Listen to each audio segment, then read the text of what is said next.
Hello super learners, हमने शुरू किया था क्लास 11th फिजिक्स से चैप्टर नंबर 1 जिसका नाम है यूनिट्स एंड मेजरमेंट। आज हम इसका देखेंगे लेक्चर नंबर 5 और लेक्चर नंबर 5 में हम डायमेंशनल एनालिसिस से कुछ क्वेश्चंस को सॉल्व करने वाले हैं जो काफी इंपॉर्टेंट है और ये हमें एक अप्रोच देगा कि किस तरीके से हमें क्वेश्चन को अटेम्प्ट करना चाहिए। स्टूडेंट्स, इस चैप्टर के सभी नोट्स आपको हमारे इस टेलीग्राम चैनल पे मिल जाएंगे और जो क्वेश्चंस मैं आकर के सॉल्व कर रहा हूं, जैसे इस लेक्चर में कुछ क्वेश्चन सॉल्व कर रहा हूं, ऐसे और भी बहुत सारे क्वेश्चंस मैं हमारे इस टेलीग्राम चैनल पे शेयर करता रहता हूं, तो प्लीज आप इसको ज्वाइन कर लेना। इसका लिंक डिस्क्रिप्शन में है और साथ ही साथ जो आपको टेक्स्ट यहाँ पे स्क्रीन पे दिख रहा है, शुभम झा क्लास 11 एंड 12, ये भी आप टेलीग्राम पे सर्च करके ज्वाइन कर सकते हो। My name is Shivam Jha, an educator by choice, a memory coach and a creative learner. And student, शुरू करते हैं आज के इस लेक्चर को। तो स्टूडेंट, जो सबसे पहले कुछ क्वेश्चंस है जिसको अभी हम सॉल्व करने जा रहे हैं, उनमें से आपको एक क्वेश्चन स्क्रीन पे दिख रहा होगा कि ये वाला क्वेश्चन है। देखो क्या है, L1m1t⁻²। ठीक है, L1m1t⁻² is the dimensional formula for, हमें बताना है किस चीज के लिए, velocity, acceleration, force and work. अभी अगर तुम लोगों ने मेरी बातों को अच्छे से ध्यान दिया होगा तो अब तक तुम्हें याद हो गया होगा कि L1m1t⁻² किसके लिए है, it's for force, I think so. But फिर भी एक बार देखते हैं कि भाई अगर मैं वेलोसिटी का अगर डायमेंशनल फॉर्मूला निकालने जाऊंगा तो वेलोसिटी क्या होता है, rate of change of displacement per unit time. तो डिस्प्लेसमेंट हो जाएगा L1 और ये m0 हो जाएगा और t ऊपर चला जाएगा t⁻²। सिंपल है। तो क्या L1 m0 t⁻² है? नहीं है भैया, तो ये तो वेलोसिटी तो नहीं हो रहा। उसके बाद चलो एक्सलरेशन निकाल लेते हैं। तो एक्सलरेशन क्या होता है भैया, rate of change of velocity upon time. मतलब वही हो जाएगा कि वेलोसिटी है L1 m0 और t⁻⁻1 और इसके नीचे एक टाइम आ जाएगा, तो टाइम आ गया t1।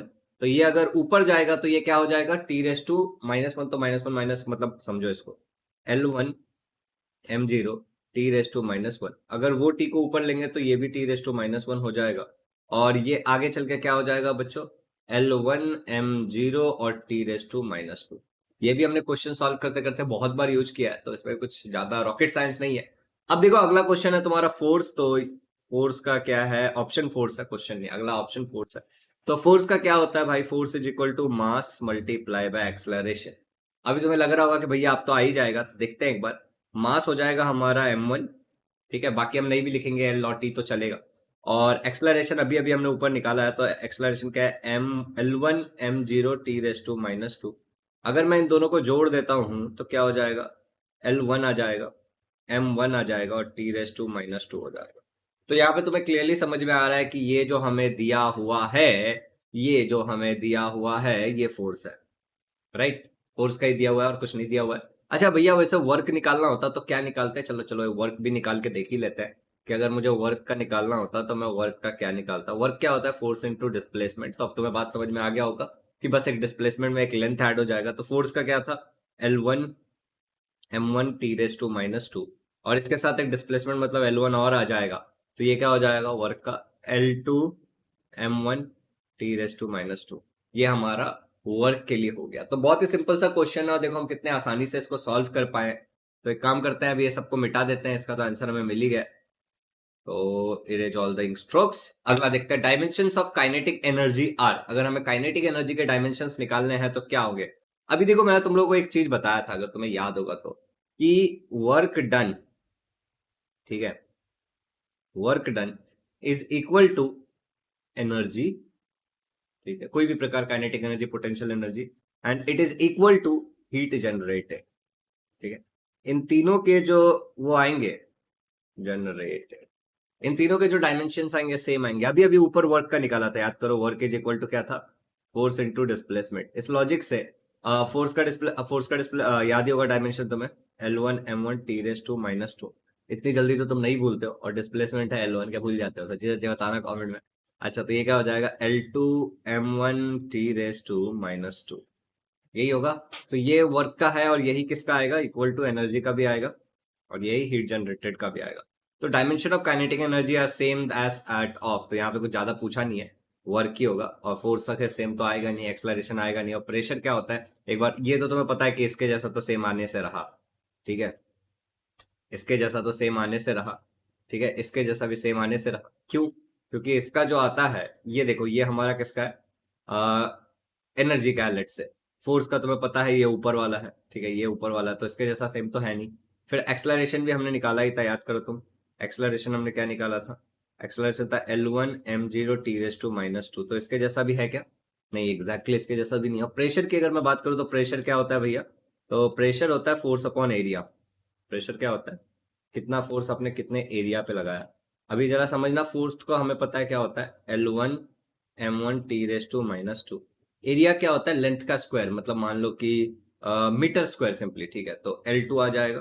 तो ये L2 को अगर ऊपर लेंगे तो ये क्या हो जाएगा? आई होप कि स्क्रीन पे विजिबल है तुम्हें, ठीक है। तो L1 m1 t⁻², और ये ऊपर चला जाएगा तो ये हो जाएगा L⁻², राइट। ये हो गया L⁻²।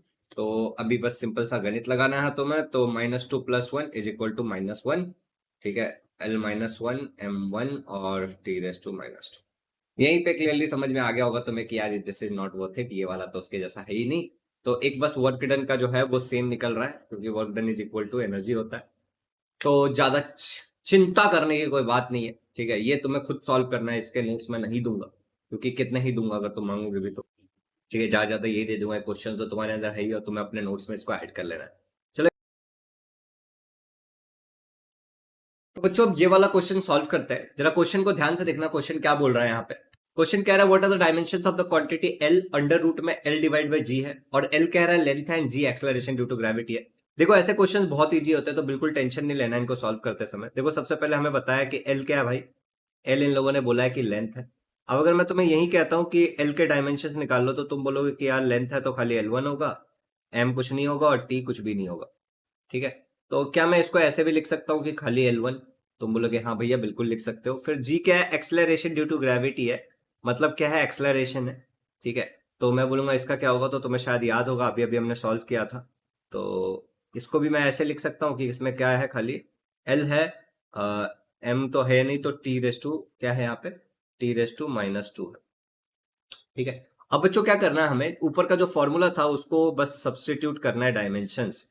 तो L multiply by under root L/g है, ठीक है।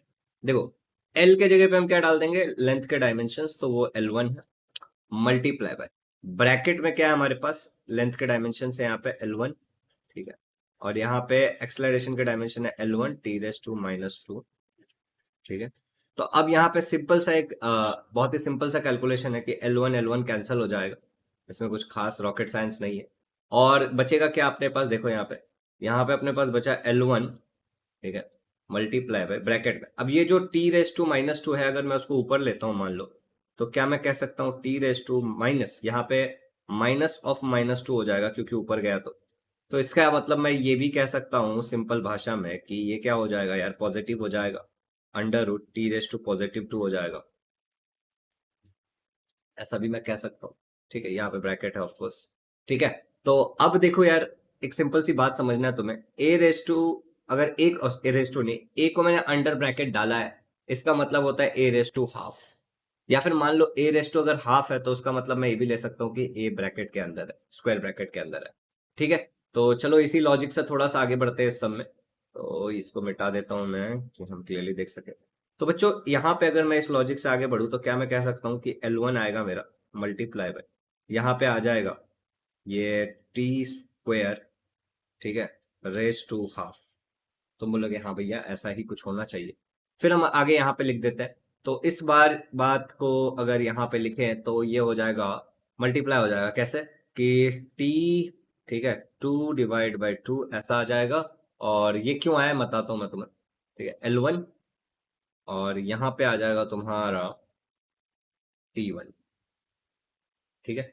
अब देखो यार, A⁻, अगर तुम्हारे पास है A⁻m, ठीक है, n, A⁻m n है, ठीक है, n है, तो तुम क्या लिखते हो? A⁻m×n। तो अब इस लॉजिक से सोचो, A⁻, ठीक है, यहां पे तुम्हारे पास था 1/2, ठीक है, और यहाँ पे था स्क्वायर। तो इसका मतलब क्या हो जाएगा? A⁻1/2 multiply by 2। That means कि ये 2 कैंसिल भी कर सकते हो तुम चाहिए तो, ठीक है, और 1 बचा, या फिर तुम 2/2 करके कैंसिल कर सकते हो, तो इसीलिए यहाँ पे 1 बचा है। सेम गणित जो अभी मैं तुम लोग को ऊपर बताया, यही गणित, ठीक है। वैसे लॉ ऑफ इंडाइसेस तुम्हें पहले से ही आना चाहिए, अगर नहीं आता तो कोई बात नहीं। तो यहाँ पे जो डायमेंशन निकल के आ रहा है वो आ रहा है L1 m कुछ नहीं है तो 0 हो जाएगा, और t है 1। ये हमारा फाइनल आंसर है इसका, और ये डायमेंशन है। तो हम लोग जो क्वेश्चन पूछा था हमें, कि क्या पूछा था, what are the dimension of the quantity, इधर लिख देंगे द डायमेंशन, ठीक है, the dimension of the quantity, dimension of the quantity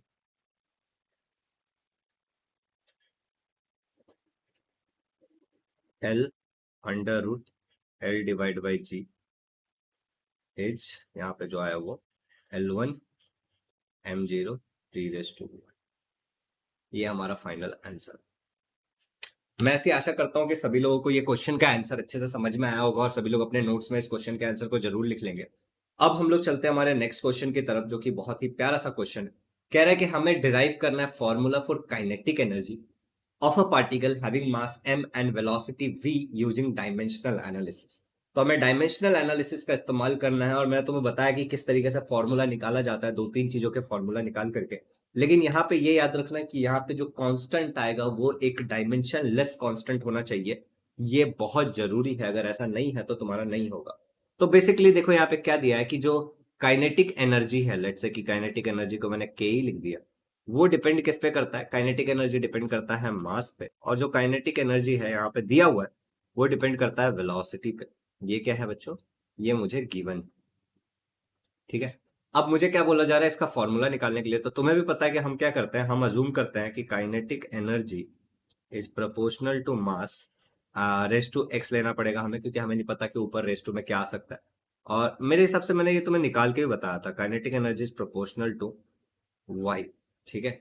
अब इसको सबको मैं साथ में लिख सकता हूँ, kinetic energy is proportional to m raise to x and यहाँ पे v होगा ना, हाँ यहाँ पे v होगा, और v raise to y multiply by v raise to y, ठीक। अब क्या होता है कि जब हम ये प्रोपोर्शनैलिटी का साइन हटाते हैं तो यहाँ पे क्या डालते हैं, कांस्टेंट डालते हैं, ठीक है। जब हम ये प्रोपोर्शनैलिटी का साइन हटाते हैं तो यहाँ पे कांस्टेंट डालते हैं, तो लेट्स से कि वो कांस्टेंट हमारा k ले लेते हैं हम डायरेक्टली, ठीक है। k multiply by m raise to x multiply by v raise to y, ठीक है। इज इट सिंपल, यहाँ तक क्लियर है। अब बच्चों हम क्या मानते हैं कि k क्या है, k इज अ कांस्टेंट, यहाँ पे लिख देता हूं मैं, k is a constant and it's dimensionless, and it's dimensionless. ये कैसा होगा, डायमेंशन लेस होगा, ये हम मान के चलते हैं। अगर ये नहीं मानेंगे तो नहीं चलेगा, और डायमेंशन लेस ही कांस्टेंट होना चाहिए। अब तुम्हें पता है कि हमें एक इक्वेशन बनाना है, kinetic energy is equal to k m x और वी रेस टू वाई, इसको हम बोल देंगे इक्वेशन नंबर 1। अब क्या करना होता भैया, बस डायमेंशन वगैरह डालो, खेल खत्म करो। तो चलो यहां से यहां पे शुरू करते हैं आगे का कार्यक्रम। तो बच्चों हमने जो एक इक्वेशन बनाया काइनेटिक एनर्जी, इसमें तो ये जो कांस्टेंट है ये तो भूल ही जाओ, इसको कोई दिक्कत नहीं है, m रेस टू x और v रेस टू y, यही है ना। वैल्यूज डालो जरा, काइनेटिक एनर्जी का वैल्यू क्या होता है, तो काइनेटिक एनर्जी का वर्क डन जैसा ही होगा, तो L2 होगा, फिर क्या होगा m1 और t raise to minus two, L2 m1 t raise to minus two. अच्छा, जिन लोगों को डाउट है कि कैसे आया भैया, वो लोग L2 m1 t raise to minus two यहाँ पे देख चेक कर सकते हैं क्या आया था हमारा, L2 m1 t raise to minus two, यही हमने निकाला था एनर्जी का, तो काइनेटिक एनर्जी है। अच्छा बच्चों यहाँ पे देखो इक्वल टू में हम डालेंगे, के तो कांस्टेंट है तो उसको छोड़ देते हैं, मास का क्या होगा, मास का होगा हमारा एम L0 हो जाएगा, यहाँ पे अगर चाहिए तो डाल दो, ज्यादा आसानी रहेगा। m1 हो जाएगा मास है तो, और टाइम तो मास में 0 होगा। रेस टू क्या है बच्चों, रेस टू यहाँ पे x लेना है अपने को, और फिर यहाँ पे क्या है, मल्टीप्लाई बाय वेलोसिटी। तो वेलोसिटी क्या होता है, लेंथ 1 मास 0 और टाइम इनवर्स, ठीक है। और यहाँ पे रेस टू क्या लेना है आपको, y, ठीक। अभी ध्यान से देखो यहाँ पे थोड़ा तुमको कैलकुलेशंस करने हैं, तो ये कैलकुलेशन में एल एक्स हो जाएगा 0 × x, तो ये L0 ही रहेगा, m x हो जाएगा यहाँ पे, ठीक है। मतलब x के साथ मैं कर रहा हूँ, 0 को x के साथ, 1 को x के साथ मल्टीप्लाई कर रहा हूँ, और टाइम तो 0 ही रहेगा, ठीक है, मल्टीप्लाई बाय यहाँ पे Ly हो जाएगा, m0 रहेगा, और t raise to minus y हो जाएगा, ठीक है। अब इसको अगर मैं थोड़ा करता हूं तो L0 प्लस वाई क्या हो जाएगा, यहाँ पे Ly हो जाएगा। कैसे किया, L को देखो यहाँ पे, अगर जिन लोगों को नहीं समझ में आया, L के इधर 0 है, इधर y है, तो ये ऐड होगा इंडाइसेस के रूल है। यहाँ पे देखो m के आगे x है और वहां पे 0 है तो ये ऐड हो जाएगा, t के आगे 0 है और वहां पे क्या है प्लस, ठीक है, तो माइनस y है तो ये ऐसे हो जाएगा और यहाँ पे ये आ जाएगा। तो बच्चों यहाँ पे क्या आएगा तुम्हारा, l को y आएगा और m का x आएगा और t के आगे क्या आएगा तुम्हारा माइनस y आएगा। अभी इधर जो हमने लिखा था याद करो, L2 M1 और T⁻⁻², इसके साथ अब मैं क्या कर सकता हूँ, मैं कंपेयर कर सकता हूँ। तो मैं बोलूंगा कि जो y का वैल्यू है मेरा वो 2 है और जो x का वैल्यू है मेरा वो 1 है, ठीक है। और यहाँ पे चाहिए तो तुम यहाँ पे भी 2 ही आएगा, तो वैल्यूज कुछ अलग नहीं आने वाले, यही वैल्यूज आएंगे तुम्हारे। अब ये वैल्यूज मुझे जो मैंने इक्वेशन ऑलरेडी निकाला था उसमें मुझे डालना है। तो मैंने जो इक्वेशन यहाँ पे 1 निकाला था यहाँ पे, उस इक्वेशन में मुझे डालना है। तो इक्वेशन 1 मेरा क्या था, काइनेटिक एनर्जी में दिख रहा हूँ और ये दिख kinetic energy is equal to k, तो कांस्टेंट था, m⁻², यहाँ पे 2 आ जाएगा, ठीक है, और नहीं m⁻1 आएगा और v⁻2 आएगा। ओके, तो मैं बोलूंगा यहाँ पे कि काइनेटिक एनर्जी का जो मुझे फॉर्मूला मिला वो मिला के mv²। अब यहाँ पे k क्या है, कांस्टेंट है, ठीक है, और इसकी वैल्यू कैसे निकलेगी, the value can be will be calculated experimentally, calculated experimentally।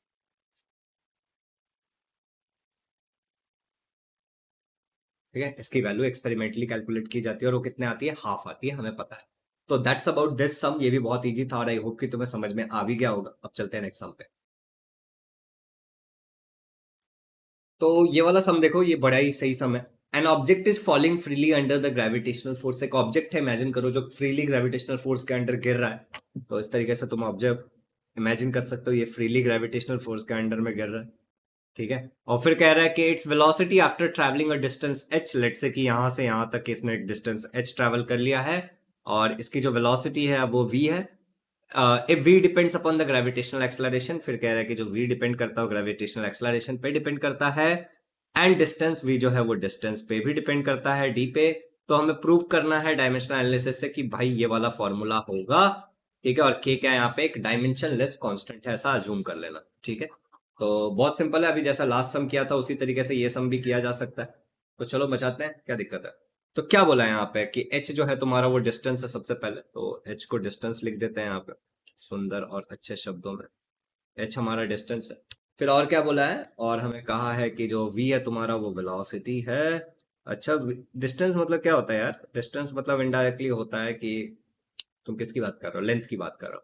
तो अगर मैं तुम्हें इसके डायमेंशंस बोलूंगा डिस्टेंस की, तो तुम क्या निकालोगे बताओ, L1 M0 T0, और वेलोसिटी का डायमेंशन तुम्हें अब याद ही हो गया होगा, L1 M0 T⁻⁻1। ठीक है, चलो ये क्लियर है। अब हमें बोला जा रहा है कि v जो है, लिख देते हैं यहाँ पे कि जो v है वो डिपेंड करता है किसके ऊपर, वो डिपेंड करता है डिस्टेंस, मतलब यार मान लो हाइट के ऊपर। यहाँ पे हाइट एक डिस्टेंस है, तो हाइट के ऊपर डिपेंड करता है। v जो है हमारा वो और किस पे डिपेंड करता है, एक्सेलरेशन ड्यू टू ग्रेविटी पे डिपेंड करता है, और ये हमें गिवन है, हमें राइट, ये हमें गिवन है। अब बच्चों इसके हिसाब से हम एक फॉर्मूला बनाते हैं यूजुअली, और वो क्या होता है, v is proportional to gx, तुम आगे पीछे भी कर सकते हो, कुछ फर्क नहीं पड़ेगा, and v is proportional to hy, ठीक है। ये हम बनाते हैं और फिर हम इसको साथ में लिखते हैं कि v जो है हमारा वो प्रोपोर्शनल है gx से और h⁻⁴ से, ठीक है, रेज टू है वो। और फिर यहाँ पे हम एक कांस्टेंट इंट्रोड्यूस करते हैं कि जो कि डायमेंशनलेस कांस्टेंट होता है, और g⁻x होता है और h⁻y होता है, और यहाँ पे हम इसको इक्वेशन नंबर 1 मान लेते हैं। एम आई राइट? अभी कुछ नहीं करना है हमें, बस फॉर्मूले को आगे का यहाँ पे वैल्यूज डालने हैं। तो वेलोसिटी का डायमेंशन क्या होता है यहाँ पे, देखो v इज इक्वल टू के, इमेजिन करना है कि डायमेंशन लेस कॉन्स्टेंट है, मल्टीप्लाई बाई g⁻x। वैसे g कहाँ से आ गया बे, and it depends on g। अच्छा g मैंने यहाँ पे लिखा नहीं, ठीक है, यहाँ पे मैं ऊपर लिखना भूल गया, तो मैं ऐसा एक g भी लिख लेना, ठीक है, सुन रहे हो ना, लिख लेना जी, ठीक है, g⁻x h⁻, यहाँ पे क्या कर रहा हूँ मैं, मल्टीप्लाई बाई h⁻y। अभी यहाँ पे मुझे बताओ, वेलोसिटी का डायमेंशन हमें पता है L1 M0 T⁻⁻1, ठीक है, इक्वल टू कांस्टेंट का कोई वैलेंसी ये नहीं होगा, तो g का वैलेंसी क्या होगा, L1 M0 और T⁻⁻2, और यहाँ पे h का होगा L1, यहाँ पे रेज टू x है, L1 M0 T0, सही है। ओके, रेस टू वाई डालना मैं भूल गया था, इसको भी डाल दिया। अभी इसको थोड़ा सा सिंप्लीफाई करते हैं। जैसा कि आपको पता ही है, एल के आगे x आ जाएगा, m के आगे 0 आ जाएगा और t के आगे -2x आ जाएगा। ठीक है, यहाँ पे देखो l के आगे y आ जाएगा, m के आगे 0 आ जाएगा और t के आगे भी 0 आ जाएगा। बच्चों अब यहाँ पे ऐड करना है, तो l x के साथ y ऐड हो जाएगा। बहुत सिंपल, m के साथ 0 है तो कुछ भी नहीं, 0 के साथ 0 ऐड होगा तो यही होगा, और t के साथ भी 0 है तो क्या होगा, -2x ही रह जाएगा। 0 plus -2x is equal to -2x। बहुत सिंपल।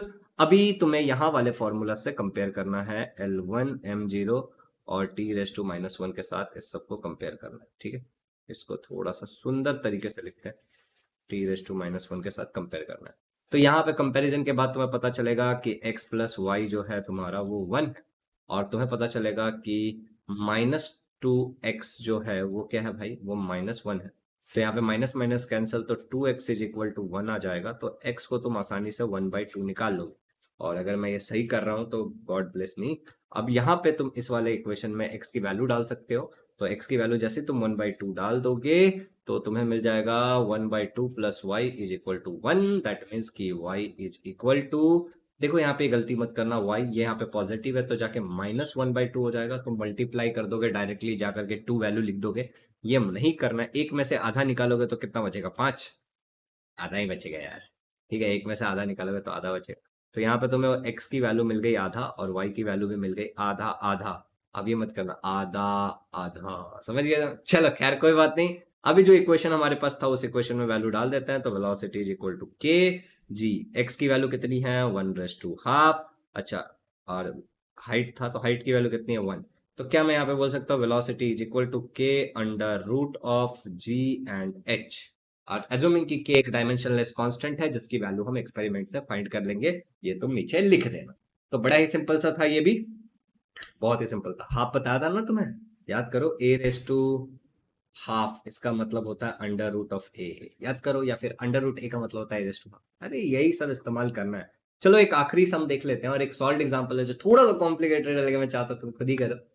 ओ भैया, आपको आता नहीं है क्या? नहीं आता, मुझे सिखा दो प्लीज। ओके चलो, तो एक और सम है। ये सम काफी ही प्यारा सम है और इसको सॉल्व करने में काफी मजा आएगा, और इसमें तुम्हें कुछ सीखने को भी मिलेगा। वैसे मैंने उसका स्क्रीनशॉट ही नहीं लगाया। ठीक है, चलो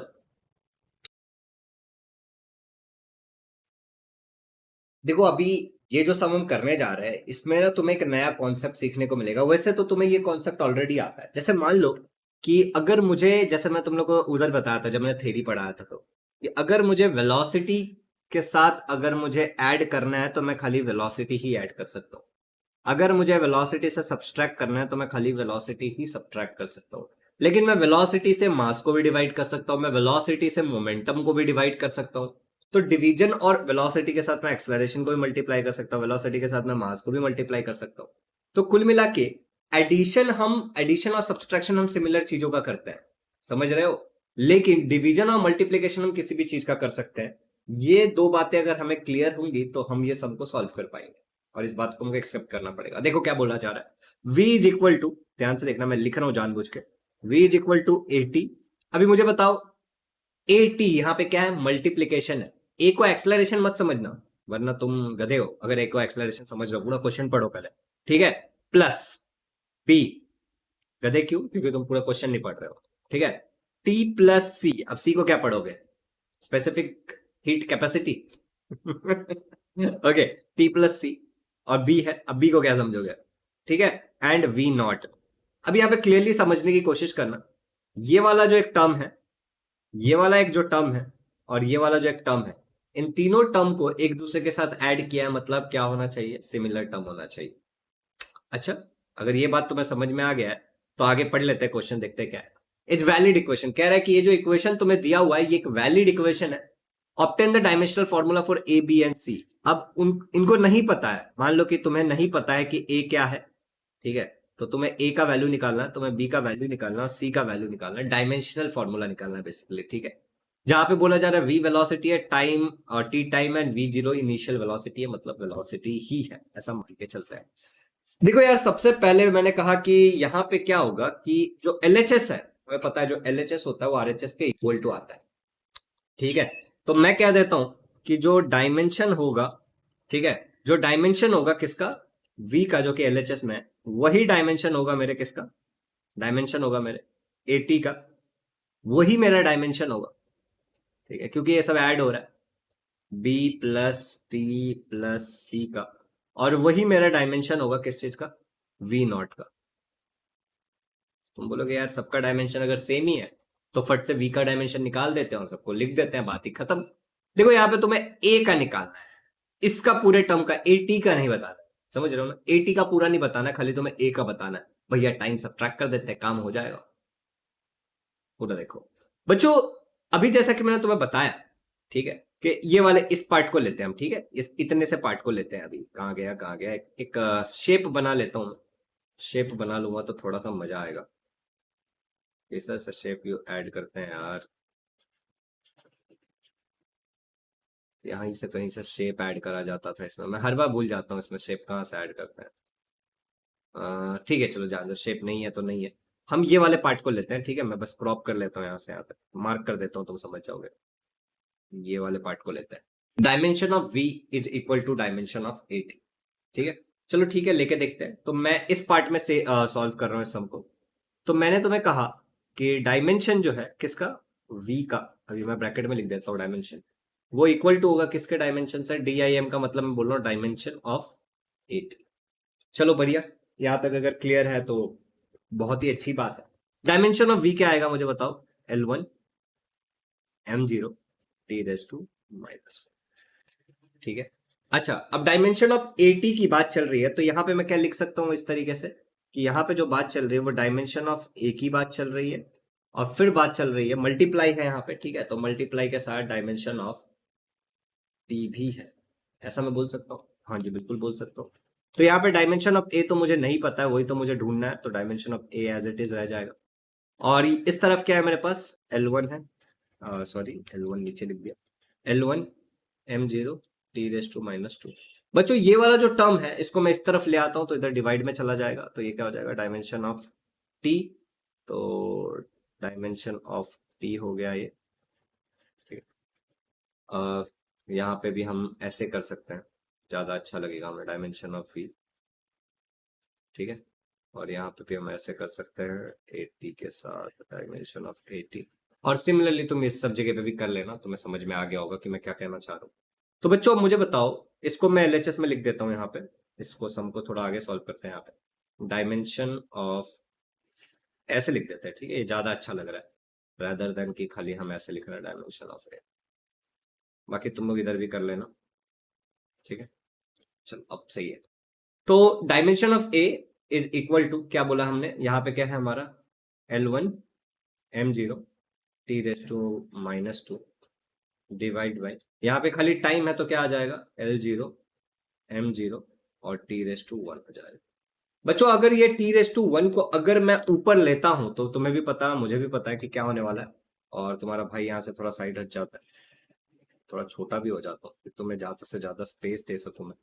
तो मान लो यहाँ पे क्या हो जाएगा बच्चों, यहाँ पे L1 का L1 ही रहेगा, M0 रहेगा, और ये T⁻² के साथ ये ऊपर जाएगा तो T⁻1 हो जाएगा, ठीक है, नहीं ये हाँ T⁻1 हो जाएगा। तो यहाँ पे क्या होने वाला है आप जरा बताइएगा, यस सिंपली हमारा जो वैल्यू निकलेगा, जो वैल्यू निकलेगा वो आई थिंक हमने कुछ मिस्टेक किया है। तो बच्चों यहाँ पे 2 नहीं है, यहाँ पे 1 है सबसे पहले, ठीक है, यहाँ पे भी 1 ही होगा, ये 1 होगा, ये 2 नहीं होगा, तो यहाँ पे ये 1 है, तो T⁻1 -1 ये कितना हो जाएगा बच्चों, L1 M0 एंड T⁻² हो जाएगा, गॉट इट। तो ये हमारा क्या निकल गया, डायमेंशन ऑफ A। तो ये हमारा एक आंसर है, इसको मार्क कर लेना, ठीक है, ये हमारा A का एक आंसर है, इसको सीधा रख लेते हैं, ये हमारा एक आंसर है जिसमें हमने डायमेंशन ऑफ A निकाल लिया। अब बच्चों हमें निकालना है dimension of B। Dimension of B निकालना कुछ ज्यादा हार्ड नहीं है, वो भी बहुत इजी है, तो मैं तुम्हें समझाता हूँ। ये इक्वेशन याद रखना, V is equal to AT plus B divide by TC। तो मैं लिख देता हूँ यहाँ पे कि अभी यहाँ पे देखो जो इक्वेशन था हमारा उसमें था B divide by T plus C। अभी यहाँ पे तुम क्लियरली बता सकते हो कि जो सी टी को ऐड हुआ है, ठीक है, हियर एस जो टी है इज एडेड टू सी, क्या किया उसको एड टू सी किया है, that means C and T has same dimension, clear है। टी और सी का सेम डायमेंशन होगा तो यहां पे मैं डायमेंशन ऑफ सी निकाल सकता हूं, सिमिलर डायमेंशन, ठीक है, डायमेंशन ऑफ सी क्या होगा, डायमेंशन सी का क्या निकलेगा, यहाँ पे देखो टी डायमेंशन ऑफ टी, ठीक है, प्लस डायमेंशन ऑफ सी, तो यहाँ पे जो ये आएगा टी का क्या आएगा बच्चों, यहाँ पे डायमेंशन ऑफ टी क्या आएगा, मान लो एल, मतलब simply dimension of C dimension of T के बराबर आएगा, ऐसे लिख देते हैं, डायमेंशन ऑफ टी के बराबर आएगा, और यहाँ पे डायमेंशन ऑफ टी लिखते हैं, डायमेंशन ऑफ टी लिखते हैं, तो ये आ जाएगा L0 M0 T⁻1 आ जाएगा। तो हमें यहाँ पे डायमेंशन ऑफ ये भी मिल गया, सी भी मिल गया, तो ये भी हमारा एक आंसर है।